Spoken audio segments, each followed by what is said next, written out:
자, 이제 시작하도록 하겠습니다.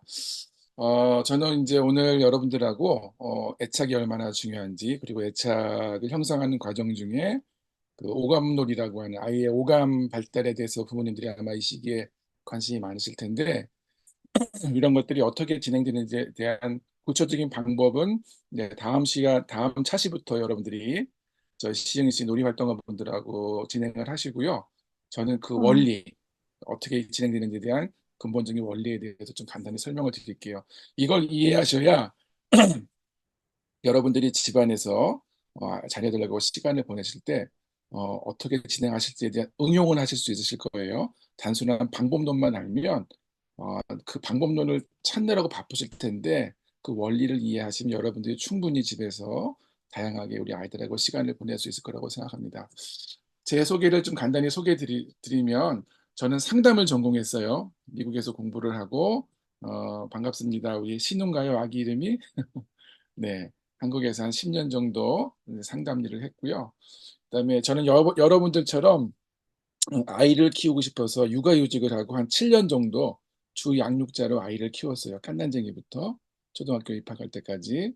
이제 집에서 뭐 번역 일도 하고 그런 일을 했었는데, 자, 그래서 제가 오늘 여러분들에게 드릴 이 강의는 책만 보고 이론만 정리한 것이 아니라 제가 주 양육자로 자녀를 키우면서 경험했던 거, 그다음에 그때 제가 책을 참 많이 읽었어요. 저도 여러분들처럼 초보 아빠여서, 초보 부모여서 그때 읽으면서 정리했던 내용들을 가지고 만든 강의안이라고 생각합니다. 강의안입니다.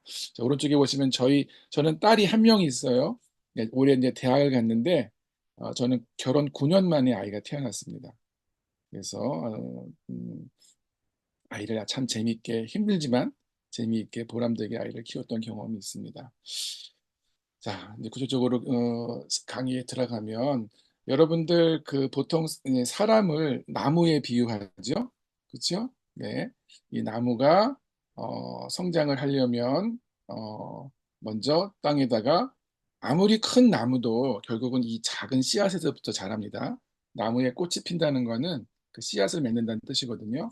그래서 이 나무의 그 씨앗을 땅에 심으면 음, 이 씨앗이 나무가 되려면 어떻게 될까요? 이 씨앗을 갖고 있는다고 나무가 되는 것이 아니라 이제 땅에 심어야 되겠죠. 그다음에 땅에 심은 다음에 물과 영양분을 주고 그러면 이제 이게 나무로 자라날 거예요.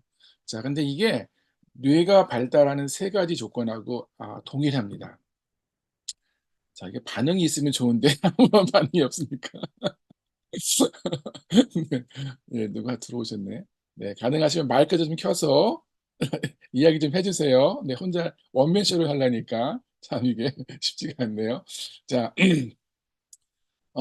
이제 씨앗과 동일한 게 뭐냐면은 인간의 발달에서 씨앗과 같은 게 이제 잠깐만요. 유전자라고 하죠. 예, 모든 사람이 유전 형질에 따라서 모든 것들이 만들어지죠. 눈, 코, 입도 만들어지고 그다음에 이 땅과 비슷한 것이 뭐냐면 경험이라고 할 수 있어요. 그리고 세 번째 조건은 이제 정서인데 이 세 가지가 뇌가 발달하는 3요소라고 했습니다. 근데 이걸 크게 이제 두 가지로 분류하기도 하는데 그 뇌과학자들이 말을 하기를 이게 유전자가 더 중요하냐 아니면 양육이 더 중요하냐라고 무적 논쟁이 심한 그 주제예요. 이 이제 양육이라고 하는 거는 제가 이제 이 오늘 강의에서는 정서하고 경험으로 좀 분리를 했는데 자, 여러분들 한번 양육이 중요할까요? 유전자가 더 중요할까요? 학자들이 이걸 가지고 논쟁을 심하게 한다는 거는 둘 다 중요하다는 뜻이겠죠. 예? 자, 먼저 유전자를 한번 살펴보면 여러분들 그 보시면 우리 갓난 아이인데도 어, 내 모습이라든지 내 습관을 닮은 부분도 있고, 그렇죠? 그다음에 내 모습이라든지 내 식습관 같은 것들을 언제 얘가 이런 걸 배웠지 하는 그런 부분들이 아마 있을 거예요. 그렇게 우리 아이들에게 태어나서 이제 학습을 통해서 습득되지도 않았는데 이미 아이 안에 존재하는 많은 부분들이 있습니다. 뭐 특히 이제 성격이라든지 성향이라든지 그런 좋아하는 분야라든지 이런 많은 것들이 부모로부터 일부 이제 이게 유전적으로 전달을 받는다 그래요. 그래서 이제 아이를 키우시다가 지금 어리니까 얼마나 파악하실지 모르겠지만 키우다 보면 얘는 좀 공부를 했으면 좋겠는데 근데 얘는 막 너무 응? 활동성이 너무 활발하게 움직인다 뭐 이런 것들이 어, 이 아이가 물려받은 그런 유전적인 부분도 상당히 크다고 할 수 있어요. 그래서 그 아이를 보고 왜 그러냐 뭐 걱정하거나 혹은 뭐 또 어떤 부분은 내 마음에 들지 않는 부모님들도 계실 텐데 그런 마음이 들 때마다 여러분들은 뭘 하셔야 되냐면 거울을 보시면 됩니다. 저 아이가 왜 저러냐? 나로부터 그런 유전적인 부분들을 물려받아서 그렇다고 할 수 있어요. 그래서 첫 번째는 그 뇌발달에서 유전적인 부분이 상당 부분을 차지합니다. 근데 만약에 이게 전부라면 우리는 이제 운명의 인생을 맡겨야 되겠죠? 우리가 할 수 있는 것도 아무것도 없고. 근데 이게 다가 아니라 이 뇌과학자들이 논쟁하는 다른 분야인 양육이라고 하는 부분. 그게 있기 때문에 우리 아이에게 다양한 어떤 유전에서는 에서 벗어난 그것 이상의 다양한 것들을 아이의 삶 속에서 기대할 수 있는 것 같아요. 그 첫 번째가 경험인데, 자, 이 경험에 대한 이야기는 제가 오늘 다루지 않을 겁니다. 예, 이제 뒷부분에 살짝만 좀 이야기는 할 거고, 대부분의 내용은 제가 경기도 지식이라고 하는 그 사이트에 들어가시면 이제 평생교육 플랫폼인데, 여기에 자유놀이가 아이를 키운다라고 하는 강의가 있어요. 자유놀이라고 해서 검색을 하면 제 강의밖에 없으니까 그걸 보시면 어떻게 저기 뭐냐, 아이들이 경험을 통해서 성장하는지에 대한 이야기를 알 수 있으니까 꼭 한번 찾아보시고요. 자, 예, 요 내용을 제가 간략하게 설명을 드려보겠습니다. 제가 영상을 하나 보여드릴 테니까 저기 뭘 보셨는지 여쭤볼 테니까 좀 말씀을 해주시기 바랍니다. 제 영상 다 같이 한번 보겠습니다. 태어나는 순간 완성된 뇌는 1층뿐. 2층은 유아기에, 3층은 만 3세를 넘어서야 빠르게 발달하기 시작한다는데요. 이 모든 게 놀면서 이루어진답니다. 어떤 내용이냐면 뇌는 3층 구조로 되어 있고 그다음에 1층의 뇌는 태어날 때 이미 완성이 되어 있어요. 예. 그다음에 요 1층의 뇌, 2층의 뇌 요 내용은 제가 다음 주 여러분들이 대면 모임에 오시면 애착과 놀이라고 하는 제가 쓴 책이 있습니다. 그래서 그 책을 자세히 나와 있으니까 나중에 한번 읽어보시길 바래요. 자, 그다음에 2층의 뇌는 그 0세부터 6세 사이. 지금 우리 아이들 그 시기죠. 2층의 뇌를 이제 변연계라고 하는데 그게 이제 지금 여러분 아이들 시기에 발달을 합니다. 근데 이 변연계는 감정을 담당하는 부분이에요. 그래서 요즘 아이들 보면은 좀 마음에 안 들면 아이들이 말로 합니까? 웁니까? 울지요. 떼쓰고 울고 막 그러잖아요. 근데 그게 아이가 여러분을 괴롭히려고 그러는 것이 아니라 그 시기에 아이들은 그 변연계라고 하는 감정을 담당하는 부분이 발달을 해요. 그래서 대부분의 의사 표현을 감정으로 표현을 합니다. 그래서 울고 화내고 그런 것들이 걔가 문제가 있어서가 아니라 뇌의 발달 단계상 그럴 수밖에 없는 거예요. 이해하셨나요? 예. 그다음에 3층에 내는 이제 그 전두엽이라고 하는 부분인데 3세 이후에 아주 천천히 발달을 합니다. 그리고 이 모든 것들을 이 영상에서는 놀이를 통해서 발달한다고 그래요. 그러니까 이 시기에 아이의 가장 중요한 경험은 뭐냐 하면 놀이를 하는 거예요.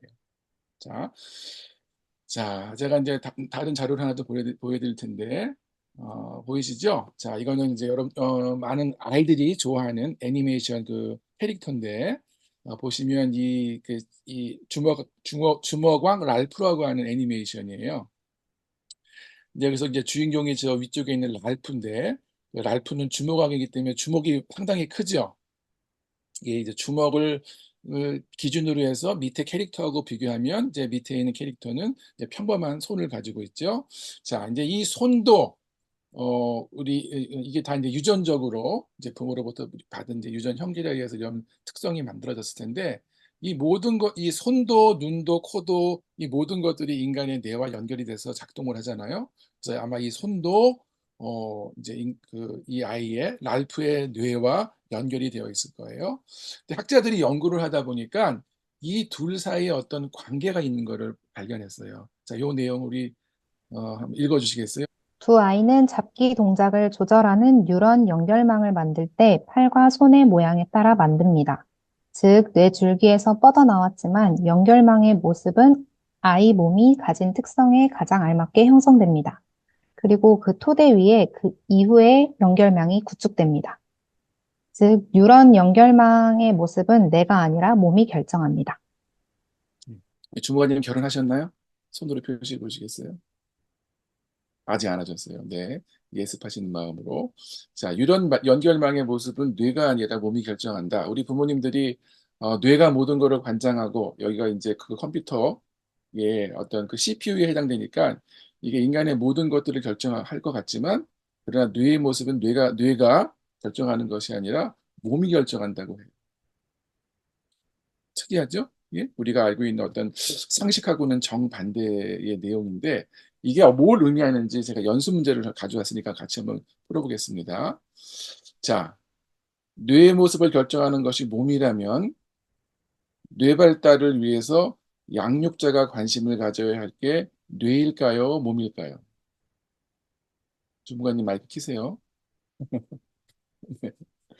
예, 양육자가 관심을 가져야 할 게 뇌일까요? 몸일까요? 몸일 것 같습니다. 몸이죠. 그렇죠? 네. 이 당시 아이들은 몸을 통해서 뇌의 신경망들을 만들어요. 그래서 아마 지금 우리 어머님들이 뭐 15개월에서 30개월 그 사이라고 제가 전달을 받았는데 그 아이들이 부산하게 지금 움직이고 있을 거예요. 가만히 있어라. 절대로 가만히 안 있죠. 막 만지고 입에 대보고 하는 뭐 그런 다양한 어떤 그 몸으로 다양한 경험들을 하려고 아이들이 할 텐데 이게 왜냐하면은 그렇게 해야 아이들의 뇌에 있는 신경망들이 만들어지기 때문이에요. 그래야 뇌가 발달하기 때문이에요. 예, 그래서 우리 아이가 특별히 부산하거나 얘가 왜 가만히 못 있지? 그건 아이들의 문제가 아니라 지극히 정상적인 모습이라고 하는 걸 꼭 이걸 통해서 이해하셨으면 좋겠어요. 그래야지 아이가 그 몸을 통해서 다양한 경험들을 한 것들을 가지고 뇌 안에 있는 신경망들을 만들기 때문에 그런 이유에서 아이들이 지금 그 연령에 난 아이들이 부산하게 몸을 움직여서 어, 몸을 움직이는 것이 그런 이유 때문입니다. 그래서 예. 두 번째로 몸이 다름으로 사람의 무엇도 다를까요? 마이크 켜세요. 우리 주무관님 계속 저하고 얘기해야 되니까. 아, 혹시 시끄럽게 여기 주변이 소리가 들어갈까 봐. 괜찮습니다. 네, 네. 어쩔 수 없어요. 네. 네, 몸이 다름으로 사람의 무엇도 다를까요? 뇌도 다를 것 같습니다. 그렇죠. 네. 그러니까 사람의 뇌는 다 다르죠. 왜냐면 우리 보세요. 우리 주무관님 얼굴하고 제 얼굴도 다르잖아요. 그 뭐냐면 뇌도 다를 거란 말이에요. 자, 그렇기 때문에 사람마다 이해하는 방식도 다르고요. 이해하는 속도도 다 달라요. 어떤 아이는 만져봐야지 더 빨리 이해하는 아이가 있는 반면 어떤 아이들은 잘 듣기만 해도 이해하는 아이가 있고 어떤 애는 보기만 해도 이해하는 아이가 있고 사람마다 다 달라요. 예. 그 옆집 아이는 그래서 우리 어머님 아버님들이 야 옆집 아이는 지금 이제 그 나이가 어려서 아이들이 그런 고민을 하실지 모르겠지만 옆집 아이는 한 번만 들어도 이해를 하는데 왜 우리 아이는 세 번, 네 번 들어야 이해를 할까? 우리 주무관님 그 지금 사무실에 있던 어떤 분은 딱 한 번만 하면 말귀를 딱 알아먹는데 누구는 막 두 번 말하고 또 물어보고 또 물어보고 그런 사람들이 있잖아요. 예. 그런 아이나 사람들은 바보 멍청이가 이어서가 아니라 그 사람의 뇌는 그렇게 해야 외부의 정보를 이해하는 그런 뇌이기 때문인 거예요. 예, 그 둘을 비교해서 뭐는 우월하고 뭐는 열등하다고 생각하는 것은 마치 사과를 먹으면서 왜 배맛이 안 나냐. 그 질문 자체가 성립이 됩니까? 안 됩니까? 될 안 수가 없는 됩니다. 거죠. 예, 안 되는 거죠. 마찬가지 아이들도 이해하는 방식과 속도가 다 다르기 때문에 어, 그 차이를 그래서 존중해야 되는 겁니다. 예, 그래서 아이들의 어떤 그러해서 우리나라에서 지금 아주 심각하게 그 학교 문화에서 이루어지고 있는 아이들의 어떤 능력과 그런 것들을 성적으로만 평가해서 이렇게 서열을 매기는 거는 뇌과학 관점에서 보면 매우 매우 부당하고 잘못된 것이에요. 그 아이의 개별성을 존중하지 않기 때문에 사람의 몸도 다르지만 사람의 무엇도 다르냐면 다 뇌도 다 다릅니다. 그래서 그런 차이가 있다고 하는 걸 좀 우리들이 좀 이해해야 될 것 같고요. 그다음으로 그 아이가 자신의 고유성을 발견하고 그것에 맞게 살도록 돕는 것을 무엇이라고 할까요? 요즘관님. 교육, 양육, 네, 맞아요. 부모님이 하시면 양육이고 선생님이 하시면 교육이겠죠. 네. 자, 늘 명심하셔야 될 게 우리 아무리 내가 아이를 낳았다고 해서 내가 아무리 교육 전문가라고 해서 내 앞에 있는 그 아이를 다 알 수 있습니까? 없습니까? 없죠. 왜냐하면 아이마다 뇌가 다 다르기 때문에 결국 우리는 아이가 표현하는 어떤 모습이라든지 행동이라든지 그런 표현하는 걸 통해서 그 아이의 안에 뭐가 있는지를 추측할 수 있을 뿐이에요. 그래서 양육과 교육은 내가 목표를 정해서 아이를 끌고 가는 것이 아니라 그 안에 들어있는 것이 뭔지 알 수 없기 때문에 그런 것들을 찾아가는 것, 발견해 나가는 것, 그리고 그 결에 맞게 살도록 돕는 것이 양육이고 교육이지 우리나라에서 되게 일반화되어 있는 너는 뭐가 돼야 돼? 어? 라고 하는 그런 목표를 설정해 놓고 아이들을 끌고 간다면 어, 그 아이가 행복할 수 있을까요? 그럴 수도 없을 것 같아요. 예. 그리고 무엇보다 그 아이의 결에 맞지 않기 때문에 설사 부모님의 욕심이나 어떤 바램으로 그런 일을 했다고 해서 그 아이가 가지고 있는 원래 능력이나 역량을 다 발휘할 수는 없을 거라고 생각이 들어요. 그래서 많은 전문가들이 그러잖아요. 아이들의 어떤 진로나 그런 걸 정할 때 어, 아이들이 원하는 것을 해라. 아이들이 좋아하는 것을 해라. 라고 하는 그런 말을 하는 이유가 이런 뇌의 이런 특성 때문에 그렇습니다. 물론 요즘 아이들이 보고 있는 어떤 환경이 좀 제한적이라서 많은 아이들의 어떤 그 꿈들이 뭐 되게 좀 협소한 것만은 사실인 것 같아요. 그거는 우리들이 부모로서 아이들에게 얼마나 다양한 경험을 시켜주는 자의 문제이지 아이들이 갖고 있는 꿈이 너무 이렇게 제한적인 거는 아이만의 문제는 절대로 아니라고 생각이 들어요.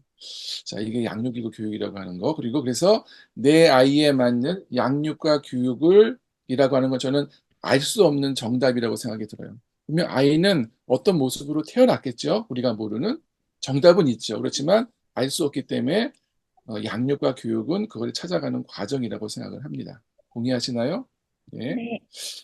네, 감사합니다. 우리 김진아 주무관님이 저에게 힘을 주고 계세요. 아, 자, 그다음에 그런 이걸 잘 이해하신다면 내 아이를 가장 잘 이해하는 사람은 부모일까요? 그 TV에 나오는 오 무슨 박사님이실까요? 부모요, 부모. 예, 부모여야 된다고 생각이 네. 들어요. 예, 제가 미국에서 이제 그 대학원에서 상담을 공부했는데 저희 교수님이 누누이 하시는 말씀이 뭐냐면은 심리 검사로 사람을 알 수 없다. 응? 가장 정확한 그 내담자에 대한 이해는 네가 만나서 네가 그 사람과 오랜 대화를 통해서 그 알아낸 정보가 제일 정확하고 심리 검사라고 하는 것은 맨 마지막에 그 오신 분하고 합의하에 필요하면 하는 거지 거기에 의존하지 말아라라는 그런 얘기를 하셨어요. 근데 아마 우리나라 뭐 발달 검사를 하던 그런 상담실에 가면 검사들을 되게 많이 하시는 걸로 알고 있어요. 근데 저는 미국에서 공부할 때 제가 그 공부한 상담이 의료보험 적용을 받았어요. 그 의사 정도 돈을 법니다. 상담을 하면. 예, 그렇지만 우리나라는 아직 그 정도까지는 안 됐기 때문에 이분들이 수익을 어쨌든 내야 되기 때문에 아마 검사들을 많이 하실 거예요. 이거 구조적인 문제라고 생각이 드는데 어쨌든 사람을 알 수 있는 가장 정확한 방법은 사람과 사람이 만나서 대화와 관계 속에서 알 수 있는 정보가 가장 정확하고 확실합니다. 그런 의미에서 우리 아이를 가장 잘 알 수 있는 사람은 당연히 부모일 수밖에 없겠죠. 네. 근데 요즘은 이제 여기에서 좀 어려움이 있는 게 요즘 부모님들이 아이들을 보는 시간도 되게 작고 설사 있어도 그 아이를 이렇게 집중해서 보는 일들이 참 좀 어려워지고 있는 것 같아요. 왜냐하면 아이들 자꾸 어떤 기관이나 이런 데 맡겨 놓고 그런 일들이 요즘 너무 일반화되고 있는데 저는 매우 좀 우려스러운 모습이라고 저는 개인적으로 생각을 합니다. 자, 이게 저희 딸이 초등학교 4학년 때인가 제가 우리 딸아이가 초등학교 내내 보면 그림을 너무 많이 그리더라고요. 예, 그림을 많이 그려서 제가 저희 딸아이 그림을 제가 계속 모아놨는데 우연히 이제 모아놓은 그림을 정리하다가 요걸 발견했어요. 이게 한 3, 4학년 때 저희 딸이 쓴 글인데, 제가 한번 읽어볼게요. 그림 그릴 때, 그림 그릴 땐 뭔가 말로는 다 표현할 수 없는 것을 내 마음대로 끝도 없이 표현할 수 있다. 나는 언제든지 어디서나 그림을 그릴 수 있으면 좋겠다. 예. 어떻게 생각하시나요? 예, 그냥 단순히 저희 딸은 그림 그리는 거를 그냥 뭐 놀이나 장난 정도가 아니라 자기를 확장하고 자기를 표현하는 중요한 어떤 도구로 생각을 하고 있는 걸 제가 발견하고 제가 깜짝 놀라서 이때부터 저희 딸을 유심히 보게 됐어요. 그리고 이 그림 관련된 진로를 어떻게 잡아 나갈까라고 하는 것들을 매우 우연히 발견을 했습니다. 예. 제가 이걸 소개해 드린 이유는 아이들의 재능이나 혹은 어떤 적성이나 특성은 이렇게 우연히 되는 것 같아요. 네. 무슨 요즘은 진로 검사 한다고 MBTI 그런 걸 많이 활용하는데 사실 그거는 그걸 위해서 진로 지도를 위해서 개발된 검사 도구가 아니라 다른 목적으로 만들어진 건데 저는 우리나라에서 좀 오남용되고 있는 걸로 생각이 드는데요. 어쨌든 간에 이렇게 아이의 모습과 특성과 아이 안에 어떤 결이 있는지를 알 수 있는 방법은 이렇게 아이를 오래 사랑하는 마음으로 관찰하면 누구나 발견할 수 있는 것 같아요. 예. 그래서 지금 저희 딸은 미대에 진학을 해서 이제 시각 디자인을 전공하고 있고요. 예. 그래서 아주 열심히 재미있게 얘는 좀 이쪽 분야에 좀 관심이 남달라서 중학교 3학년 때 사업자 등록을 내고 이 디자인 관련 사업을 내가 시작을 했어요. 예. 오래전에 그런 걸 발견하면서 얘가 자기의 꿈들을 일찍부터 펼쳐나갔는데 어쨌든 간에 이런 아이의 특성을 이해하고 그러는 거는 전 부모님들이 잘 할 수밖에 없고 전 잘 해야 된다고 생각을 합니다. 자, 그다음에 이제 뇌발달의 두 번째 조건은 이제 지금 유전과 그다음에 양육이라고 하는 부분에서 이제 경험이 우리 김진아 주무관님이 중요하다고 말씀하신 경험이 이제 나오는데 요거는 제가 오늘 설명을 드리지 않을 거예요. 요 내용은 경기도 지식이라고 하는 사이트에 가면 자유놀이가 아이를 키운다라고 하는 강의가 있는데 그걸 보시든지 아니면 제가 우리 주무관님 통해서 제가 얼마 전 시흥시에서 어떤 교회에서 했던 강의가 있어요. 제가 그거를 링크를 드릴 테니까 그거를 이제 우리 주무관님 엄마들한테 좀 전달해 주시면 그걸 네, 한번 꼭 보시면 좋겠어요. 근데 네. 어떻게 이 경험이 결국 놀이라고 하는 방법으로 이루어지는데 이 경험이 어떻게 아이의 뇌 발달에 중요한 영향을 미치는지에 뭐 할 대해서 거 없죠. 하고 있을게. 5분 남았네. 대신해 주시고 우리 다른 어머님들은 음소거를 좀 부탁드립니다. 제가 여기서 좀 통제하기가 좀 어려워서 지금 예, 부탁드리고요. 자, 이 경험에 대해서 제가 간단하게만 좀 다루고 넘어갈게요. 영상 하나를 보여드리겠습니다. 태어나는 순간 완성된 뇌는 1층뿐. 2층은 유아기에, 3층은 만 3세를 넘어서야 빠르게 발달하기 시작한다는데요. 이 모든 게 놀면서 이루어진답니다. 자, 주무관님 어떤 얘기 들으셨나요? 영상에서. 김진아 주무관님? 네. 영상에서 뭘 들으셨어요? 태어났을 때는 1층 음, 생명의 뇌만 있고, 음, 이제 유아 음, 때 감정과 본능이 생기고, 이제 그 음. 이후에 이성이 생긴다는, 네, 네, 내용입니다. 잘해주시고 또 한 가지 맨 마지막에 3층 구조가 있고 아까 말씀 1층에는 태어날 때부터 완성이 되고 2층에는 유아기 이제 우리 어머님들 지금 자녀들 연령이 되고 시기이고요. 그다음에 3층에는 전두엽이라고 하는 부분인데 그건 3세 이후에 발달하는데 이 모든 것들이 놀이라고 하는 경험을 통해서 이루어진다고. 예. 그래서 요 내용은 이제 아까 말씀드린 그 영상 공유해드린 거 참조하시고요. 그래서 이런 이유에서 저희 나라 그 이 놀이로 뇌가 발달하기 때문에 우리 유치원 어린이집 놀이 과정이 놀이로 바뀌었습니다. 그런 이유에서. 예, 이 뇌발달 연구가 2000년도 중반부터 전 세계적으로 본격적으로 시작이 됐는데, 네, 이러면서 이제 어, 이 놀이가 아이들의 뇌발달에 매우 매우 중요하다는 거를 학계에서 수용을 하고, 그러면서 저희 나라 교육과정도 바뀌었어요. 근데 이런 이해가 없는 부모님이나 혹은 기관에서 여전히 아이들에게 미취학 때부터 한글을 가르쳐야 된다, 그런 일들 하시는데 그는 아이들에게 별로 도움이 안 됩니다. 예, 우리나라 교육과정이 지금 이제 또 한 번 더 바뀌었는데 2015년도에 얼마 전까지 그 교육과정이 적용을 받았거든요. 그래서 한글은 1학년 때 기억니음부터 배우게 되어 있어요. 우리 아이를 더 똑똑하게 영재로 만들려고 미리 하시는 거는 뇌 발달에 전혀 도움이 되지 않습니다. 이 내용은 제가 공유해드리는 그 영상을 보시면 좋을 것 같고요. 자, 그래서 자유놀이라고 하는 그 놀이도 그냥 뭐 누가 시키는 어떤 프로그램 안에 들어있는 놀이가 아니라 아이 스스로 선택하는 자유놀이가 핵심이에요. 그래서 저희 나라 놀이 과정도 프로그램이 아니라 자유놀이를 아이들에게 제공을 하고 있습니다.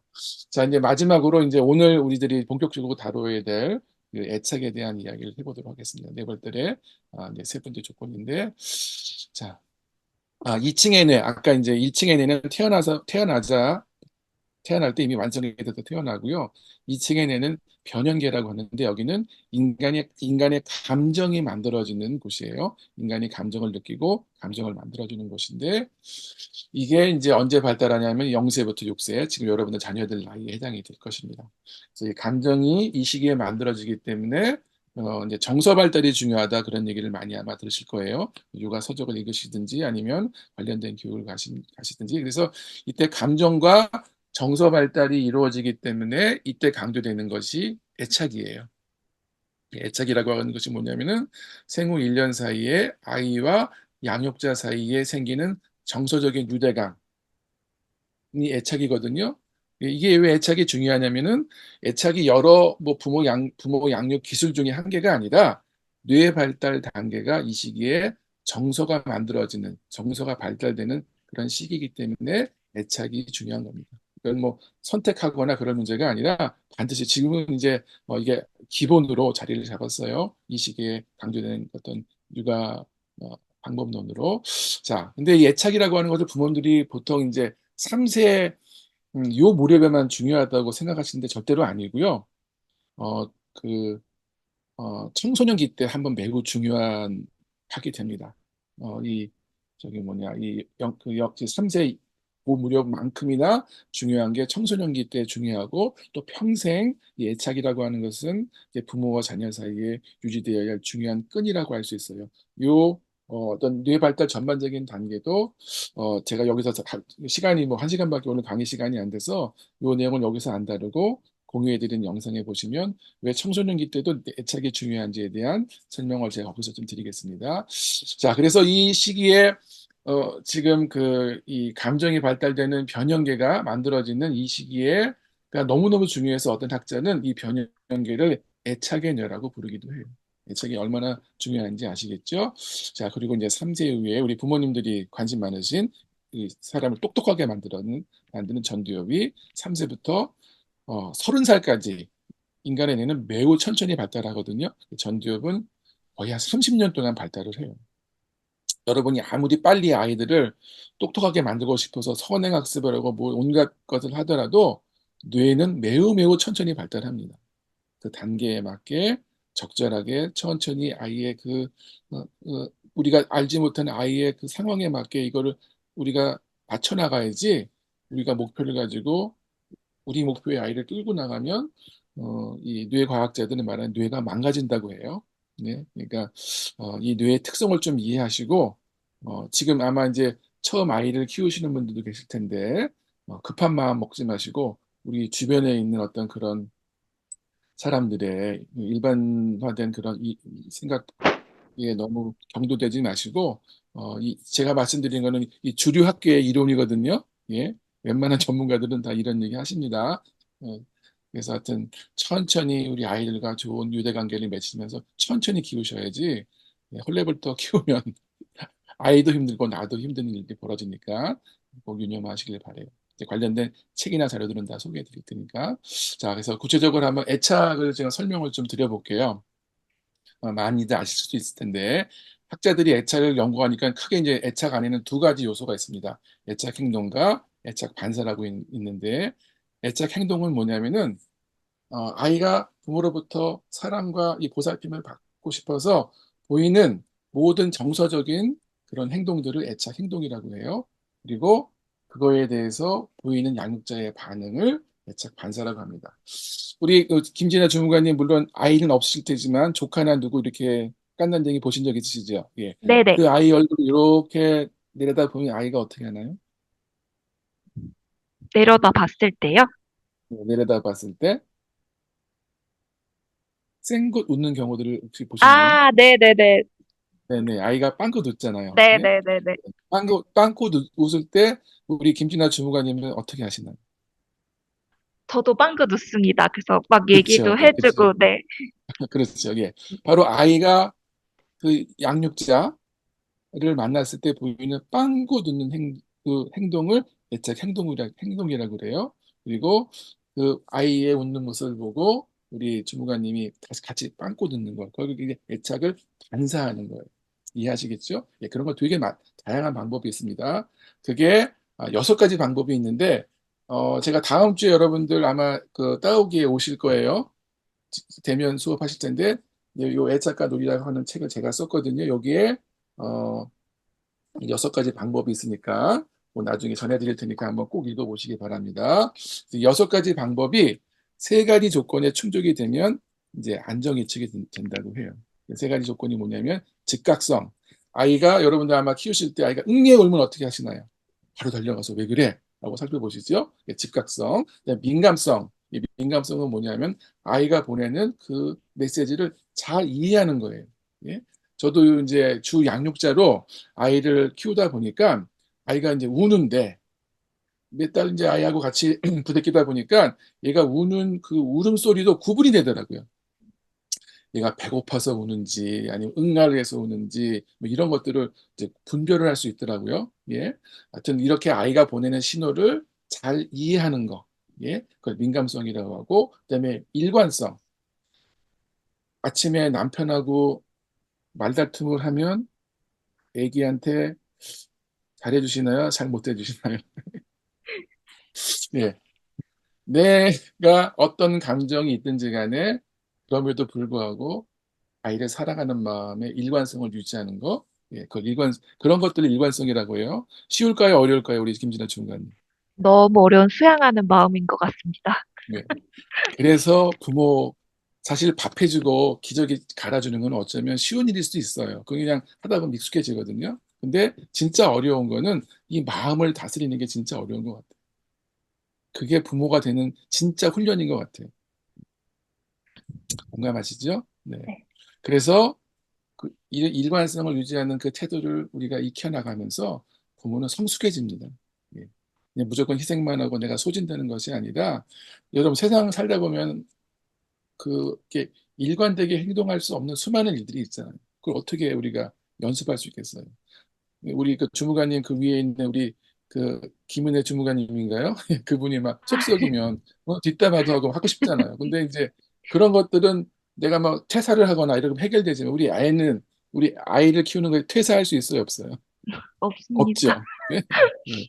이거는 그냥 빼박인 거예요. 그래서 이 안에서 내가 그걸 견뎌내면서 결국 성숙이라고 하는 거는 이 고치를 깨고 나비가 되듯이 어려움과 고통이 있어야 그래야 성숙이라고 하는 것이 만들어져요.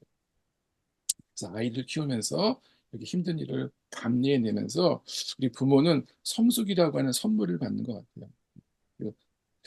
자, 어쨌든 간에 그 애착이 얼마나 중요한지 그 이제 지난 이제 벌써 이제 코로나가 지나간 지 한참 돼서 가물가물하실 텐데 미국에서 이런 중요한 연구를 했어요. 그냥 코로나 이전과 코로나 이후의 아이의 그 지능을 검사했더니 코로나 이후에 태어난 아이의 그 IQ가 이전 아이의 70%밖에 안 됐대요. 왜 그랬을 것 같아요? 뭐 코로나 바이러스가 왜 그랬을 것 같아요? 말씀해 보세요. 이게 저희도 현장에서 보면은 아이들의 네네. 반응에 좀 가까이에서 상호작용을 못 해주게 되고, 특히 음, 마스크도 많이 쓰고, 이제 음, 음. 접촉이 줄어들다 보니까 좀 그런 모습이 나타나는 것 같더라고요. 맞아요, 음, 맞아요, 맞아요. 네, 우리나라는 그래도 좀 사람들이 서로 교류할 수 있었는데, 유럽이나 미국 같은 경우는 너무나 많은 사람들이 죽었어요. 완전 봉쇄를 했습니다. 사회적으로 완전 격리가 됐어요. 응? 그래서, 이렇게, 예, 그래서 결국 이렇게 된 이유는 뭐, 코로나 바이러스가 머리에 들어가서 그런 일이 아니라, 우리가 평범하게 동네에 나가서 아이를 안고 나가면 옆집 언니가 혹은 뭐 삼촌이나 이모나 할머니가 오셔가지고 아이고 우리 누구 예쁘게 생겼네 이거 볼도 만져주고 둥개둥개 해주고 그다음에 눈을 맞춰주는 그런 것들이 아이의 뇌 발달에 얼마나 중요한 일인지. 예. 우리 아이들을 붙잡아 놓고 앉아서 학습지 풀고 뭐 영어 공부하는 거 이게 아이들의 뇌 발달에 중요하다고 생각을 했는데 코로나 3년을 거치면서 아 그거보다 훨씬 더 절대적으로 중요한 것이 사람들과의 만남이구나. 그런 사회적인 상호 교류구나라고 하는 것들을 우리 인류가 엄청난 대가를 지불하고 배우게 됐어요. 이런 연구가 그 외국에서만 있었던 것이 아니라 저희 나라에도 있었습니다. 예. 이제 국공립집 어린이집의 그 교사들이 그 원에 오는 우리 저 주무관님처럼 아이들이 언어 발달 지연을 경험하고 있는 것 같다. 말을 잘 못한다.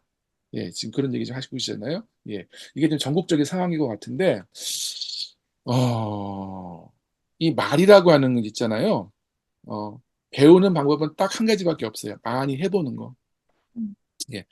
그런 의미에서 물론 이제 제가 이 코로나 기간에 이 경기도 관내에 있는 그 유치원에 강의를 나간 적이 있어요. 부모 교육을. 예, 이 동일한 강의를 가지고. 근데 정말 아이들이 책상 앞에 붙어서 꼼짝도 못하고 있더라고요. 초기에는. 그래서 물론 그것도 아이들이 언어 발달을 지연하는 또 마스크도 원인이겠지만 그는 아이들이 24시간 원에 있는 건 아니거든요. 음, 12시 정도만 지나면 다 집으로 갑니다. 예. 그래서 이때, 근데 제가 이 연구를 보면서 제가 들었던 의문이, 왜 집은 유일하게 음, 마스크를 안 쓰는 공간이었는데, 왜 아이들이 원에서 그런 경험을 했다고 음, 해서 말을 못할까? 혹시 우리나라 가정에서 부모와 자녀들이 얼마나 충분하게 소통을 하고 있나를 되묻게 되더라고요. 그래서 음, 이때 이제 요 문제를 해결하기 위해서 TV에 나온 전문가들이 제안하는 어떤 그 솔루션이 뭐냐면은 부모와 충분한 이야기를 해라. 예, 이거는 발달상의 어떤 과제들을 이게 아이들이 경험하지 못했기 때문에 그게 빠져나가서 이게 벌어진 일이지 다시 아이가 충분한 그 의사소통을 경험하면 이거는 뭐 발달 뭐 언어 치료를 받을 문제가 아니라 충분한 의사소통을 하면 해결될 문제다. 예. 그렇게 설명을 하셨어요. 저도 거기 동의하는데 한번 돌이켜 보세요. 우리가 늘 붙어 있는 것 같지만 과연 아이와 얼마나 상호작용을 하는지, 아이와 얼마나 많이 그 대화를 하는지 미국에서 어떤 연구가 있었냐면 여러분들 그 아이들 언어 발달 뭐 지능 발달을 위해서 동화책 많이 읽어주시죠. 네.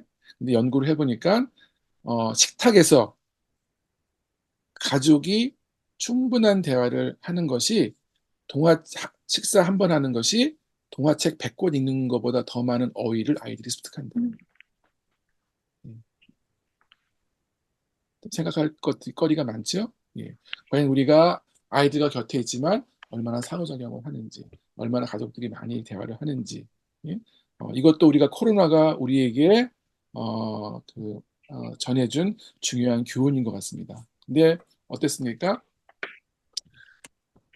예, 코로나 이후에 보면 여러분들은 아직 자녀들이 어려서 이런 경험이 없으시겠지만 우리나라 사교육비가 엄청나게 더 늘었어요. 예, 아이들의 어떤 뇌 발달과 그 지능이 코로나 기간에 본 어떤 그 결과들은 이런 사교육을 해서 될 일이 아닌데 더 많이 만나고 아이들과 더 많이 이야기하고 아이들과 더 많이 교류하는 것이 진짜 본질이고 중요하다는 것을 그 엄청난 대가를 치르고 배웠음에도 불구하고 여전히 우리가 어떤 이 관성에 빠져서 계속 하던 일들을 반복하고 있는 건 아닌지 좀 돌아봐야 될 것 같아요.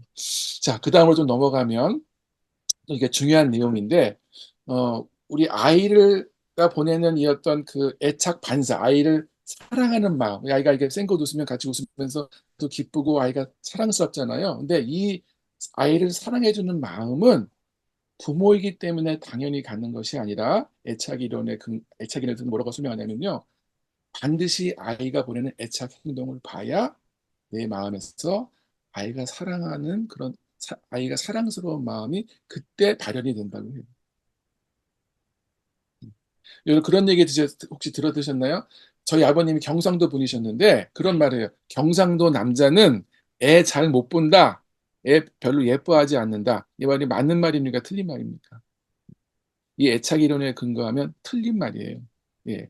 왜냐하면 경상도 남자가 아이를 예뻐하지 않는 것은 경상도 남자에서가 아니라 내 안에 애착 반사가 발현될 만큼 충분히 아이를 보지 못한 결과일 뿐이에요. 이해하셨나요? 네. 그리고 또 놀라운 거는 아이가 보내는 애착 행동을 더 많이 보면 볼수록 내 안에 애착 반사 능력이 더 활성화돼서 더 어렵고 힘든 일을 감당할 수 있도록 부모의 양육자의 음, 마음을 준비시킨다. 예. 아이 키우는 거 힘드시죠? 근데 그거를 왜 감당할 수 있냐면은 그 사람이 뭐 어떤 옆집 엄마는 정말 저 엄마는 뭐 대단한 엄마야. 응? 저 아니면 애 키우는데 탁월해. 뭐 능력자야. 그게 아니라 그 엄마는 그렇게 할 수 있는 거는 아이가 보내는 애착 행동을 더 많이 봤기 때문에 그런 어렵고 힘든 일을 감당할 수 있는 거예요. 아이 키우는 게 힘들다고 자꾸 누구한테 맡기고 안 하면 더 힘들어질까요? 덜 힘들어질까요? 더 힘들었지. 더 힘들어져요. 더 힘들어져요. 예. 여러분이 힘들다고 안 하시면 지금은 기저귀 갈고 밥 해주는 정도지만 저희 딸이 고등학교 때는 뭐 남자친구를 사귄다든지 예, 더 복잡하고 어려운 문제가 나타납니다. 그건 누구한테 맡기실 거예요. 예. 지금부터 여러분들이 그런 일들을 하나하나 감당해 나가셔야 나중에 더 크고 어려운 문제들을 할 수 있도록 내가 준비가 됩니다. 자, 어쨌든 간에 그렇게 그 나의 능력이 강화되고요. 그러면서 아까 말한 것처럼 더 힘들고 어려운 일들을 이 즉각성, 민감성, 일관성을 가지게 되면 이게 쉬운 일입니까? 어려운 일입니까? 당연히 어렵죠. 어렵습니다. 그러면서 정말 성숙한 인간이 되는 것 같아요. 저는 정말 제가 결혼 초기에 제 모습을 보면 너무 부끄럽거든요. 근데 저희 딸을 키워나가면서 제가 정말 사람이 된 것 같아요. 음, 결국 아이를 키우는 것이 나의 희생만 있고 나의 불이익만 있는 것이 아니라 정말 큰 얻는 것도 많다고 하는 그래서 그 아쇼카 재단이라고 있습니다. 이 사회혁신을 하는 사람들에게 그 어떤 생활비를 지원하는 그런 훌륭한 어떤 그런 모임이 있는데 그 이탈리아의 그 이 아쇼카 그 펠로우 이분은 아이를 잘 키우는 경험을 하면 석사학위 정도의 역량을 얻는다라는 그런 말을 했어요. 저는 여기 100% 공감합니다. 저는 오히려 미국에서 대학원에서 공부했을 때보다 아이를 키우면서 현실의 문제를 해결하기 위해서 책을 읽고 그다음에 그런 여러 가지 선배님들을 만나서 조언도 듣고 제가 고민하면서 실천하면서 진짜 더 많은 것들을 배웠고요. 예, 그랬던 것 같아요. 그 당시는 물론 많이 힘들었지만 그러나 그거를 아까 말한 그 애착 행동을 보면서 제가 그런 어려움들을 이렇게 극복해 나가는 힘을 얻었던 것 같아요. 자, 그래서 요건 좀 넘어갈게요. 자, 지금까지는 이제 그 뭐라 그럴까 어, 아이 안에서 이제 부모 안에서 벌어지는 일을 설명했다면 다음으로 이제 아이 안에서 이 애착 관계를 맺으면 어떤 일이 벌어지는지를 좀 설명해 볼게요. 자, 이렇게 안정애착을 맺으면 양육자와 부모 사이에 이제 신뢰 관계가 형성됩니다. 예? 저 사람 내가 이렇게 울거나 뭐할 때마다 와서 나를 도와주는구나라는 걸 알면 이제 아이가 이제 부모를 믿겠죠. 예, 근데 보통 인간관계는 이 신뢰관계라고 하는 것은 아까 말한 것처럼 이 경험의 결과인데 놀랍게도 이제 아이와 양육자의 사이는 이게 본능이라고 해요. 그래서 아이들가 부모가 아무리 못되게 굴어도 아이는 부모를 신뢰한다고 합니다. 본능이기 때문에 그 관계가 이미 그 형성이 되어져 버려요. 그래서 어떤 일이 벌어지냐면은 이게 굳건한 신뢰관계가 형성이 되면 이 이거를 이제 하나의 안전기지 삼아서 아이들이 세상을 탐험하거나 뭐 사람을 탐험하거나 그래서 이제 그런 얘기를 이게 애착 관계에서 많이 강조하는 건데 이 부모와 자녀 사이의 신뢰 관계가 잘 형성된 아이는 뭐 사회성이 좋다 그런 얘기 많이 듣잖아요. 예. 왜냐면 부모와 내가 밖에서 맺는 그런 관계가 우리 부모님처럼 참 좋을 거야. 어? 그래서 이제 이 애착 얘기하면서 이제 이런 어떤 아이의 안정 애착이 아이의 이후에 사회성에 깊은 영향을 준다. 이게 이제 애착에서 매우 강조하는 건데요. 그렇게 사람에 대한 탐험을 미 사회성으로 표현이 되고 또 사물에 대한 어떤 호기심과 관심도 생길 거 아니에요? 안정감을 느끼기 때문에 그게 이제 여러분들이 지금 오늘 이 모임에 오신 오감놀이가 거기에 해당되는 거예요. 아이들이 자기가 이제 안전한 곳에서 있다고 하면 당연히 주변을 탐험하겠죠. 물건도 만져보고 음식도 만져보고 하는 것들을 누가 시켜서 하는 것이 아니라 아이들 스스로 자발적으로 합니다. 이해하시나요? 여러분들 이게 왜 중요하냐면은 요즘 보니까 오감놀이 교육이라고 하는 걸 되게 많이 하더라고요. 각 기관에서. 근데 이거는 그런 프로그램에 와서 아이들이 오감놀이 교육을 받아야 오감이 발달하는 것이 아니라 안정애착을 맺으면 아이들이 스스로 자발적으로 사람과 세상을 탐험해 나갑니다. 아이 키우시는 분들 이해하실 거예요. 그래서 부모가 해야 될 거는 그 경험하는 사람과 사물의 폭과 종류를 다양하게 해주는 것이지 오감놀이 자체를 아이에게 이렇게 그런 프로그램에 가서 준다고 해서 아이가 오감이 발달하는 것이 아니라는 거예요. 이해하셨나요? 예. 그러니까 오감놀이에 진짜 할 것은 이런 곳에 와서는 오감놀이가 이렇게 이루어지는구나라고 하는 이론과 방향을 이해하시는 것이고 진짜 오감놀이는 어디서 해야 되냐면 여러분 집에서 하시는 거예요. 아이가 밥을 먹다가 음식을 막 주물주물하면 그걸 한번 해봐. 응? 라고 허용해 준다든지 아이가 밥을 먹다가 숟가락으로 그릇을 친다든지 그게 아이들이 다 청각, 뭐 후각, 시각 이런 것들을 스스로 발달해 나가는 것이거든요. 예. 그래서 오감놀이라고 하는 것은 그렇게 일상에서 진행되는 것이지 어떤 프로그램에 와서 거기서만 발달시키는 것이 절대로 아니라고 하는 것을 좀 이해하시면 좋겠어요.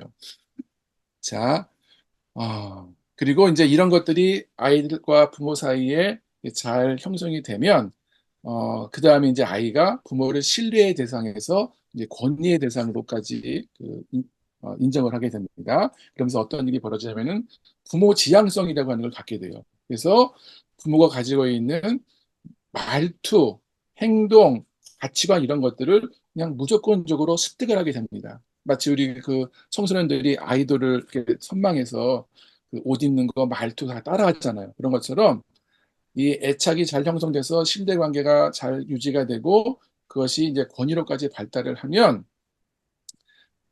부모가 가지고 있는 말투나 이 모든 것들 아이들이 그냥 다 흡수를 해버려요. 그래서 여러분들 보시면 아이들이 커갈 때 어느 틈엔가 우리 애가 나처럼 밥을 먹는다든지 혹은 나 같은 말투를 쓴다든지 그런 것들을 아이가 어떻게 그걸 습득해서 어떻게 그런 행동을 할까요? 그런 말투를 할까요? 그건 내가 가르친 것이 아니라 아이가 나를 이제 권위의 대상으로 인정해서 그 부모의 양육자의 것들을 아이들이 다 빨아들이고 있는 거예요. 예. 그런 의미에서 우리 아이에게 뭔가를 가르치고 뭔가를 전해주고 싶다면 아이에게 무슨 설명을 하거나 아이들에게 어떤 교육을 하는 것이 아니라 이 말이 맞는 것이라면 결국은 가르쳐야 될 대상은 아이일까요? 부모일까요? 아이가 우리의 모든 것들을 다 흡수해 간다면 우리 부모요. 자신이에요. 우리가 마트에 가서 거스름돈을 받을 때 좀 더 받았는데 그냥 들고 나오는지 횡단보도 앞에서 빨간불인데 건너가는지 응? 운전할 때 옆에서 끼어드는 사람이 있으면 화를 막 내는지 안 내는지 그런 것들 아이들이 다 보고 배웁니다. 예. 그래서 우리 주무관님 말씀하신 것처럼 아이를 키운다는 거는 저는 아이를 키우는 것이 아니라 나를 키우는 것 같아요. 왜냐하면 그 모습을 아이들이 다 흡수하니까. 그래서 이것도 하나 이제 부모 되는 게 어려운 이유인 것 같아요. 예. 내가 혼자 살면 집안에서 담배를 피던 맨날 배달 음식을 시켜 먹던 무슨 상관이 있겠습니까? 예? 그 MSG가 많이 들어가 있는 음식을 먹던. 그러나 아이를 키우다 보니까 우리 삶을 돌아봐야 되고 과거에 마음껏 하던 것들을 제한하게 되니까 힘든 거죠. 그래서 결국은 이 아이를 키운다는 거는 부모 자신을 키우는 일이라서 되게 어려운 것 같아요. 그래서 나의 가치관을 돌아보고 내가 하는 습관을 돌아보고 그런 것들을 우리가 아이가 사랑스럽기 때문에 바꿔나갈 수 있는 거기서 동기가 또 마련되는 것 같습니다. 그래서 이 인간 또 성숙이라고 하는 것이 이루어지는데 한번 보시죠. 그거는 아주 무의식적으로 배웁니다. 누굴 통해서? 부모의 행동은 굉장히 의미 있게 받아들여집니다. 이게 참 놀라운 건데요. 인간은 절대로 조작을 해줄 수가 없어요, 아이를. 그러니까 가장 불행한 아이는 부모가 그 아이를 조작하려고 할 때 생깁니다. 절대로 아이를 조작해서 만들어낼 수가 없습니다. 유일한 방법은 부모가 보여주거나 아이가 하는 걸 따라가거나 둘 중에 하나예요. 부모가 행동하지 않으면 아이는 절대 배우지 않습니다. 자, 이번에 서울대 이제 김북년 교수님이신데 제가 했던 말씀을 이제 동일하게 하고 계신 것 같아요. 자, 그래서 결국 아이의 어떤 인격을 형성하는 인성교육은 저는 그래서 부모의 몫인 것 같아요. 학교에서 뭐 인성교육한다고 하지만 글쎄요, 그게 가능한 일인지 저는 개인적으로 잘 모르겠는데 결국 아이의 어떤 그 됨됨이를 만드는 거는 이런 이유에서 부모의 몫일 수밖에 없지 않나 하는 생각을 합니다. 자, 그래서 근데 이제 이 부모와 자녀 간에 이제 애착을 맺는 거는 이 부모를, 이제 이게 본능이기 때문에 만약에 부모라고 하는 대상과 그 애착 관계를 맺을 수 없으면 어떤 일이 벌어지냐면은 아이 부모가 아닌 다른 대상을 찾게 돼요. 예, 그러면서 그 대표적인 게 청소년기 때 되면 친구지요. 그러면서 어떤 일이 벌어지냐면은 마치 부모에게 애 안에 있는 모든 것들을 이렇게 흡수하듯이 이웃 또래가 갖고 있는 애착이 형성된 같은 연령의 친구에게 있는 것들을 다 흡수하기 시작을 해요. 그래서 그 친구가 이해하는 방식으로 성을 이해하고 돈을 이해하고 그다음에 인간관계를 이해하고 그래서 지금 청소년들이 벌이고 있는 여러 가지 어떤 어, 소위 말하는 일탈 행위들이 이 애착 이론을 보면은 그게 아이들의 문제가 아니라 결국 무엇이 문제냐면은 그 아이가 맺고 있는 그 성숙한 성인과의 애착이 부재하기 때문에 벌어진 결과라고 할 수 있어요. 자, 이런 의미에서 우리 지금 이제 아이들이 되게 어리지만 청소년기 때 이 부모의 좋은 영향을 아이에게 주기 위한 그 준비는 언제부터 해야 되겠습니까? 그때 가서 할 수 있을까요? 할 수가 없지요. 예. 어쩌면 지금 시기에 아이와 좋은 관계를 맺고 애착 관계를 잘 형성해 두는 것이 앞으로 10년 뒤, 15년 뒤 여러분 아이가 아까 말한 것처럼 더 큰 인생의 숙제를 가지고 여러분한테 찾아왔을 때 그 문제를 함께 다룰 수 있는 그 밑거름이 되는 거예요. 청소년기 준비는 언제 하는 겁니까? 지금 하시는 거예요, 지금. 그때 가서 할 수 있을까요, 없을까요? 어려울 할 수가 없습니다. 예. 물론 노력하면 되겠지만 매우 쉽지 않을 거예요. 예, 그런 의미에서 지금 여러분들이 이런 강의를 듣는 건 매우 소중한 일이라고 생각이 들어요. 근데 이렇게 애착 관계를 잘 맺게 되면 어떤 일이 벌어지냐면요. 아이가 개별화 과정이라고 하는 것을 밟게 된대요. 이게 뭐냐면은 개별화 과정이 뭐냐면 자신만의 의미, 생각, 경계, 기호, 원칙 이런 자신만의 어떤 가치관이나 삶의 목표를 스스로 만들기 시작한다고 해요. 자, 우리 주무관 요거 한번 읽어주시겠어요? 여기 있는 요 글. 네. 네. 안정 애착을 충분히 경험한 아이는 정서적인 충만감을 느끼는데 이 충만감이 아이의 뇌에 새겨지면 아이는 애착을 추구하는 발달 단계에서 다음 단계인 개별화 단계로 자연스럽게 이행합니다. 이 말을 풀었으면 다음과 같습니다. 양육자의 사랑을 받는 것은 당연한 것이고 더 이상 그 사랑을 얻기 위해 노력할 필요가 없다고 확신한 아이는 사랑을 얻기 위해 썼던 에너지를 자신을 만드는 일로 전환합니다. 즉, 무조건적인 사랑만이 아이 스스로 독립된 한 인간으로 성장하는 길을 열어줍니다. 놀랍지 않습니까? 저 아이들을 이렇게 키우시는 궁극적인 목표예요. 주무관님 애인 있으신가요? 네, 있습니다. 결혼 예? 네, 네, 네, 결혼 네, 생각하실 텐데 네, 나중에 이제 아이를 이제 낳으실 수도 있잖아요. 네. 네, 낳으시면은 아이를 키우는 목적이 네. 아이를 독립시키는 게 목적이시겠어요? 아니면 아이가 30살이 돼도 엄마 용돈 주세요. 아, 엄마 마누라하고 아내하고 싸웠어요. 좀 해결해 주세요. 그런 아이로 키우시고 싶으시요 네, 20살이 되면 바로 독립했으면 좋겠습니다. 네, 그렇죠. 네, 예. 우리 양육의 그 궁극적인 목적은 우리 뭐 그 참새도 보면 다 어느 정도 되면 다 부모를 떠나서 스스로 자기 삶을 살아나가잖아요. 야, 양육의 목적은 독립인데 그 독립이 어떻게 이루어지냐면은 애착이론에 의하면 아이를 해병대 캠프에 보낸다고 독립하는 것이 아니라 충분히 사랑하면 아, 나 우리 엄마한테 사랑받는 거는 이제 우리 아빠한테 사랑받는 거는 네가 확실해.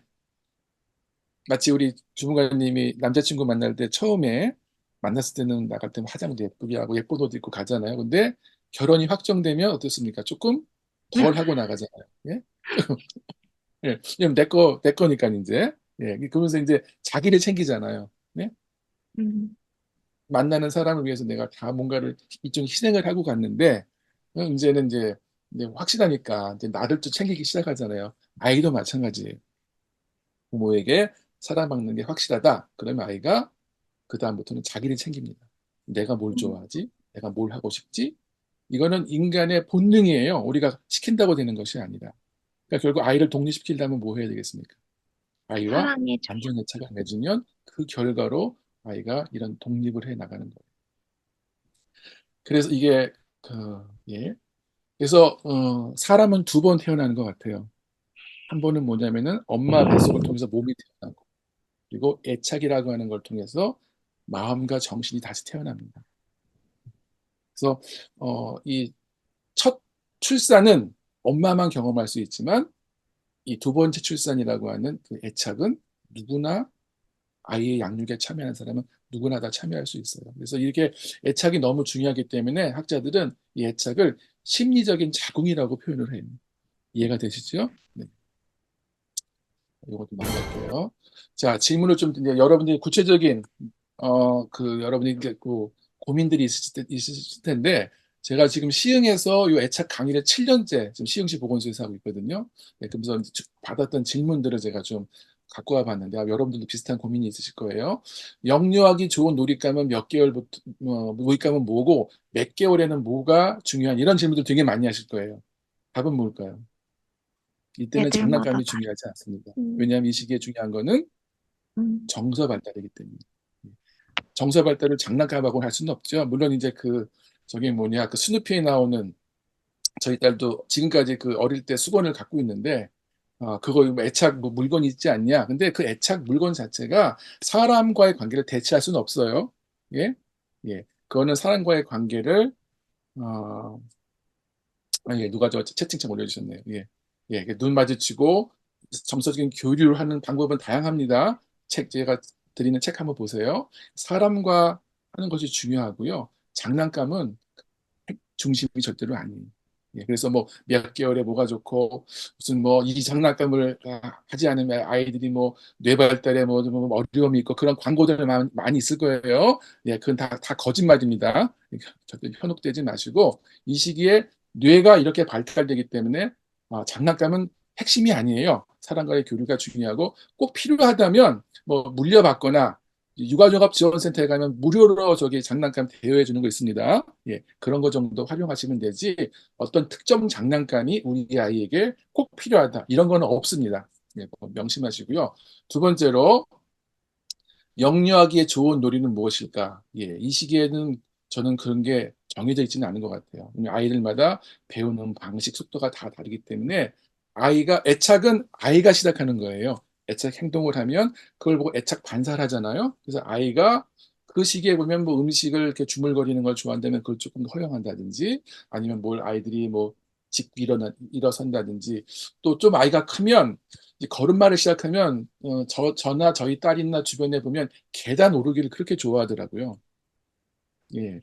그런 아이를 잘 관찰하면 그때 아이가 보이는 호기심과 그런 것들을 이제 좀 도와주는 그게 핵심이지 뭐 이 놀이를 해야만 된다는 거는 저 없다고 생각이 들어요. 그래서 아까 말한 그 계단 오르기를 어 제가 어느 그 이제 모임에 갔는데 그 아이가 계단을 어떤 이제 제 딸은 아니었는데 오르기를 너무 좋아해서 한 2층까지 계단을 한 100번은 진짜 거짓말 조금 못해서 100번을 왔다 갔다 했던 것 같아요. 근데 아이는 너무 행복해 하더라고요. 예. 그것처럼 그 시기에 아이를 잘 보시고 아이가 관심 있어 하는 것들을 조금 확장시켜주는 정도면 충분한 거지, 놀잇감이 특정되지 않는 것처럼 놀이도 마찬가지로 특정되지 않고 아이를 잘 관찰하시고 그 아이의 호기심과 관심을 잘 격려해주고 그런 걸 할 수 있도록 기회를 열어주는 것이 핵심이라고 하는 거 명심하시면 좋을 것 같고요. 예. 그래서 부모에게 이 시기에 중요한 거는 아이들에게 허용하는 마음, 아이를 잘 보는 눈, 이게 중요하다고 생각이 들어요. 뭐 장난감, 뭐 여기 이런 걸 찾으려고 맘카페 뒤지지 마시고 인터넷 뒤지지 마시고 그 시간에 내 아이를 더 많이 보시면 좋을 것 같아요. 그래서 이렇게 아이와 장기적인 관계를 맺는 게 중요합니다. 근데 간혹 보시면은 그 육아 휴직 끝내시고 복귀하시는 분들이 좀 있어가지고 이 강의 듣고 그럼 난 어떻게 해요? 우리 아이 지금 뭐 좀 있으면 그 저기 뭐냐 이제 기관에 맡기거나 혹은 또 친정엄마한테 맡겨야 될 텐데 그런 경우 여러분들이 좀 명심하셔야 될 게 새로운 사람과 여러분과 새로운 사람 사이에 이게 양육을 이렇게 좀 위임하는 중첩되는 기간을 좀 충분히 가지시면 좋겠어요. 내가 내일 출근하는데 오늘 갖다 맡긴다든지 그게 아니라 기관이든 누구든 뭐 몇 주 전부터 자주 방문하고 그 사람을 익히고 그다음에 또 중요한 또 한 가지는 내가 위임할 사람과 친한 관계를 보여주고 친한 관계를 보여주면 그 아이가 이렇게 그 관계를 이렇게 다른 사람으로 넘어가는데 도움이 많이 된다고 합니다. 그 내용도 책에 있으니까 좀 살펴보시고 어쨌든 간에 아이 뭐 그런 거 있잖아. 아이는 잘 모를 거야. 그래서 그냥 갖다가 확 맡기고 이러면 그 아이에게 좀 많이 힘든 일이 벌어질 거예요. 결국은 제가 그렇게 하시다가 빨리 자 뭐냐 아이를 떨어뜨리려고 뭐 어린이집 이렇게 맡겨놓고 도망가다가 결국은 아이가 적응 못하고 집으로 와서 더 오래 아이를 보시는 경우도 많이 봤어요. 예, 그러니까 충분한 그 이행 관계를 기간을 가지시는 게 매우 매우 중요합니다. 야, 또 영유아기 때 학습을 해야 되냐? 제가 이 강의 때 늘 듣는 질문, 영어 공부 어떻게 해야 되냐 이런 질문을 많이 하시는데 이제 이런 고민이 전 세계적으로 있었나 봐요. 그래서 OECD에서 이런 연구를 했습니다. 예, 그래서 뭐 3세가 그런 얘기 많이 하잖아요. 뭐 3세가 중요하게 결정적 시기이기 때문에 이때부터 뭐 영어를 공부해야 되고 뭐 좌뇌, 우뇌가 있고 이게 다 이제 조기 교육의 근거로 사용되는데 아무런 과학적 근거가 없습니다. 전 세계에 있는 그 과학자들이 함께 연구해서 발표한 그 논문인데요. 오히려 빨리 하면 아까 말한 것처럼 뇌가 망가진다고 합니다. 그래서 영어라 저는 이제 미국에서 유학을 했기 때문에 영어를 그래서 조금은 하는데 제가 그 자료들 찾아보니까 그 다른 나라 말은요 언제 배워도 아무 관계가 없습니다. 예, 물론 이제 부모님이 그 바이링구얼, 그러니까 모국어를 영어처럼 쓸 수 있는 사람, 영어를 모국어처럼 쓸 수 있으면 자연스럽게 영어, 한국어 섞어서도 관계가 없어요. 근데 모국어가 아닌데, 예? 아이에게 그 억지로 하는 것들은 별로 도움이 안 된다고 해요. 오히려 그 자기 나라 모국어가 뇌에 다 세팅이 된 후에 그 다음에 배워도 아무런 지장이 없다는 연구들이 많이 있습니다. 그러니까 너무 조기에 영어를 해야 된다는 그런 부담 느끼지 마시고요. 그건 되게 그 불안 마케팅 그런 쪽의 불안 마케팅이니까 전혀 흔들리지 마시고 중요한 거는 언제 배우느냐보다 더 중요한 게 아이가 배우는 동기가 뭐냐는 게 중요해요. 영어가 필요해서 내가 정말 그때 하면 언제든지 영어는 마스터할 수 있고 근데 요즘 이제 챗 GPT가 나와서 이것도 필요한지 모르겠어요. 영어를 배워야 되는 게. 예, 완벽하게 좀 통번역을 해주더라고요. 그래서 이제 그런 생각만 하지 마시고 지금은 아이의 애착이 중요하다고 하는 거. 그래서 어, 이런 얘기를 좀 드리고 이제 마쳐야 될 것 같은데 어, 여기 내용이 있네요. 이거 좀 보여드릴게요. 남보다 먼저 하면 망합니다. 뇌가 발달을 하기 전에 가르치면 망해요. 오히려 뇌가 망가지니까. 유아 시절에는 전두엽을 잘 발달시키는 교육을 해야지. 전두엽에는 자극을 안 주니까 어떡합니까? 적절한 자극이 없으면은 회로가 돋아나다가 다시 사라져요. 네, 보셨죠? 네. 아까 나왔지만 이 시기는 놀이를 통해서 아주 자발적인 놀이를 통해 뇌가 발달되기 때문에 뭐 유치원뿐만이 아니라 초등학교 시기까지 충분히 아이가 자기가 원하는 것들을 이렇게 자발적으로 해나가는 그게 가장 잘 되는 게 놀이기 때문에 강조하거든요. 그래서 너무 그 인지적인 학습에 고민하지 마시길 바랍니다. 그래서 영유아 시기 때 가장 필요한 게 뭐냐면은 오직 사랑이다. 이게 메리언이라는 분이 최초로 그 뇌 연구를 시작하신 그 미국의 학자예요. 예.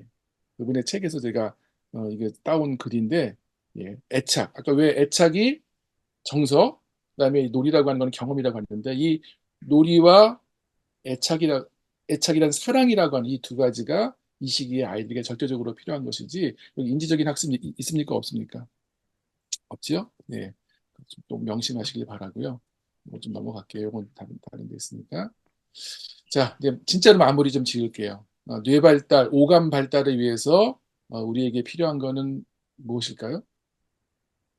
좀 전에 했는데 사랑, 사랑. 예, 예, 예. 다른 말로 하면 애착, 무조건적인 사랑과 그리고 놀이. 놀이. 그리고 이제 이걸 어디서 해야 될까? 어디서 해야 될 것 같아요? 이것도 예착하고 놀이를 잘하는 어느 학원 찾아가야 되겠습니까? 아니면 어느 문화센터 프로그램을 또 찾아가야 되나요? 제가 코로나 기간 때 부모님들이 가장 고민했던 게 나는 집에만 있어가지고 우리 애 문화센터도 못 가고 난 어떡하죠? 막 이런 걱정들을 하시는데요. 과연 어디서 해야 될까? 자, 요 얘기만 제가 좀 중요하니까 좀 얘기할게요. 요즘 이제 그 AI 인공지능이 핫한데, 이제 구글에서 이걸 담당하신 레이 커즈와일이라고 하는 분이에요. 들어봐주세요. 요즘 키보드에 커즈와일이 있죠? 예, 그걸 만드신 분인데, 자, 이분의 어떤 그 에피소드가 하나 있어서 제가 좀 요건 꼭 좀 소개해드리고 싶어요. 그다음에 레이 커즈와일 이라는 분이 레이 커즈와일은 아까 얘기했던 그 칼리코를 리드하신 분이고 에디슨 이후로 가장 천재라고 하는 이런 분인데 제가 굉장히 긴밀하게 일했던 분이고 아주 존경하는 그런 분인데 일화가 생각나는 게 있습니다. 제가 이제 하도 궁금해서 이분은 뭐 영화도 쓰시고 그다음에 커즈와일이라고 하는 그 신디사이저도 만든 분이고 영화 시나리오도 쓰시고 엄청난 그 발산적인 사고를 하는 분인데 궁금해서 물어봤어요. 밥 먹고 나서 이제 레이, 당신은 또 어떤 사람이냐? 왜 이렇게 특별하냐? 그랬더니 자기는 자기가 특별하다는 걸 잘 모르겠다는 거예요. 뭐 겸손한 거긴 한데 나이도 많으시죠. 거의 70 가까이 되신 분인데 어쨌든 남들이 다 천재라고 하는데 타고난 거냐? 이런 얘기 물어봤었는데 저는 아직도 그 기억이 남는 것 중에 하나가 난 뭐 특별하게 뭐 더 공부를 뭐 많이 하고 이랬던 것 같지는 않고 대신에 제가 기억할 수 있는 어린 시절, 즉 4살, 5살 때부터 어머니랑 관계가 되게 좋았었는데 그 중에서도 가장 기억에 남는 게 보스턴 인근에 사셨는데 밥을 먹고 나오게 되면 엄마랑 손잡고 그 산책, 오솔길을 걸으면서 몇 시간 동안 엄마랑 자기가 궁금한 거 물어보고 그 엄마가 또 끝까지 들어주시고 또 자기가 모르면 또 찾아서 같이 공부하고 이거를 한 4, 5살 때부터 특히 식탁에서 밥을 먹어가면서 그걸 어마어마하게 했다는 거예요. 그게 자기는 유일한 남들과 좀 차별화되는 자기를 도와주는 거라고 생각했대요. 얘네들이 자기 일만 아까 말씀드렸던 그 서울대 이제 김국영 교수님 분도 뇌과학자신데 그분이 이런 말 했어요. 아까 영상에서 보신 것처럼 뇌 발달에서 중요한 거는 대단한 한 번의 경험이 아니라 무엇이라고요? 사소한 일상. 여러분들 아이들에게 어떤 좋은 걸 주기 위해서 막 비행기를 타고 어디를 가고 동해바다 서해바다 다니고 그다음에 대치동으로 이사 가야 되는 거 아닌가? 예? 아마 고민들을 많이 하실 거라고 생각이 들어요. 근데 진짜 뇌 발달에 있어서 아이의 오감 발달에 있어서 중요한 거는 그런 것들이 절대로 아니고요. 그런 특별한 어떤 대단한 한 번의 경험이 아니라 여러분이 평상시 일상 속에서 아이와 어떤 삶을 살아내고 있는지, 아이가 어떤 걸 좋아할 때 그걸 존중하는지, 아이가 뭘 하고 싶을 때 그걸 얼마나 허용하는지, 같이 밥을 어떻게 먹는지, 응? 같이 어떻게 산책을 하면서 아이의 이야기 얼마나 귀담아 주는지 이런 것들은 사실 여러분들이 어떤 학력을 갖고 있는지, 어떤 경력을 갖고 있는지, 어디에 사는지하고 관계가 있을까요, 없을까요? 하나도 저는 없다고 생각이 들어요. 지금 살고 계신 곳에서 어, 오늘 저희가 나눴던 이야기를 기억하시면서 그런 일상을 하나하나 꾸준히 살아내시는 것, 그것이 중요한 것이지 한 번에 뭔가를 해버리려고 어디를 가거나 뭘 하는 것들은 큰 의미가 뇌과학적인 면에서는 없다고 하는 것. 그래서 마지막으로 이 경험을 어디서 해야 될까요? 여러분이 사시는 곳. 예. 제가 이제 이걸 마무리 지을게요. 제가 왜 이렇게 복잡한 이야기를 했을까요? 우리 신진승 어머님. 이 애착 이론을 다 이해하고, 뭐 애착 반사가 뭐고, 애착 행동이 뭐고, 뭐 이런 것들을 뭐 개별화 과정이 뭐고, 이런 것들을 다 이해해야 아이를 잘 키울 수 있다고 말씀드리려고 제가 이런 말을 했을까요? 절대로 네. 아니죠. 중요한 건 뭐냐면, 여러분이 아이를 이렇게 사랑하고, 애착은 다른 말로 아이를 사랑해 주는 거거든요. 무조건적으로 아이를 사랑해주고 사랑으로 보살펴주는 인류가 수천 년 동안 해왔던 이 단순한 일이, 예? 아까 보셨죠? 개별화 과정 그런 것들이 어떻게 만들어지는지, 이게 얼마나 또 위대하고 충분한지. 예? 그래서 지금 하시는 일을 잘 하시라고. 지금 아이 예뻐해 주고 계시죠? 네? 아이에게 민감하게 반응해 주시고 즉각적으로 반응해 주시고 일관되게 반응해 주시려고 노력하시잖아요. 예. 그걸로 충분하다고 하는 거. 예. 이제 코로나 시기에 많은 부모님들이 우리 애는 이 코로나 때문에 문화센터도 못 갔어요. 예, 우리 집은 뭐 좀 경제적으로 어려워서 좋은 장난감도 못 사줬어요. 그런 걱정들을 많이 하시는데 오늘 강의 들으시니까 그거하고 아이가 잘 성장하는 것하고 관계가 있습니까? 없습니까? 없어요. 관계 없어요. 꼭 서울 저기 대치동으로 이사 안 가셔도 되겠죠? 예, 지금 오히려 저는 시흥이 더 좋은 것 같아요. 시흥이. 예, 시흥에서 사는 것만으로도 지금 왜냐면 여러분들이 지금 하고 있는 것만으로 우리 아이 성장에 충분하고 온전하다고 하는 거. 그것이 얼마나 위대한 일을 깨닫게 하기 위해서 제가 이 말씀을 드린 거예요. 앞에 있는 거 기억 안 하셔도 됩니다. 그런 의미에서 내가 잘하고 있구나. 내가 하는 것으로 충분하구나. 라는 걸 느끼신다면 저는 강의에 성공한 것 같아요. 자, 그래서 마지막으로 이 말씀을 꼭 드리고 싶네요. 아이를 키우는 능력은 어디 있습니까? 우리 신진승 어머님. 어디 있나요? 저희 부모의 마음이요. 그, 내 마음. 자, 부모만큼 내 마음. 네. 내 마음이 내 안에 있어요. 내 안에. 그렇죠? 머리가 찾지 마세요. 예? 물론 지금은 걱정되고 하지만 어, 아까 말한 것처럼 시간이 지나고 많은 경험이 쌓이면 훌륭한 더 좋은 부모로 날마다 성장할 거예요. 예? 자, 그리고 두 번째로 우리 이제 오감 놀이 때문에 여기 오셨는데 오감을 바라는 능력은 어디에 있습니까? 시흥시 정황기소 보건소 프로그램 안에 있나요? 우리 김다혜 주무관님 안에 있나요? 아니지. 어디 있나요? 우리 안에 아이요. 있다고 하는 거. 예, 아이 안에 있다. 그래서 이제 다음 주부터 오시는 그 프로그램에서 좀 팁도 얻으시고 또 평소에 하시는 일들 더 잘하셔서 아이와 매일매일 또 행복한 시간을 보내시길 바랍니다. 아유, 감사합니다. 오늘 사실 저희 강사님께서 좀 굉장히 바쁜 일정이 있으신데 또 저희 수업을 위해서 귀한 시간을 또 특별히 내주신 거거든요. 그래서 강사님께 다시 한번 저희 감사드린다는 인사드리고 싶고요. 또 사실 아기들이 지금 13개월에서 20개월이면 정말 너무 이 바쁜 오전 시간인데 이렇게 또 용기 내서 저희 강의 함께 해주신 저희 양육자 분들께도 정말 감사드립니다. 저희 다음 주부터는 저희 싸우기 아동문화관에서 실제로 현장에서 수업이 진행될 텐데, 이제 아이들과 또 어떤 일상에 좋은, 또 쉬운 그런 도구들도 놀이할 수 있는지 사실 궁금해하시는 부모님들이 굉장히 많으시더라고요. 그래서 저희 기관에서 또 이렇게 재미있게 할 수 있는 방법 또 같이 배워보면서 또 아이들과 특별한 유대관계 형성해 갈 수 있도록 저희도 도울 수 있으면 좋을 것 같습니다.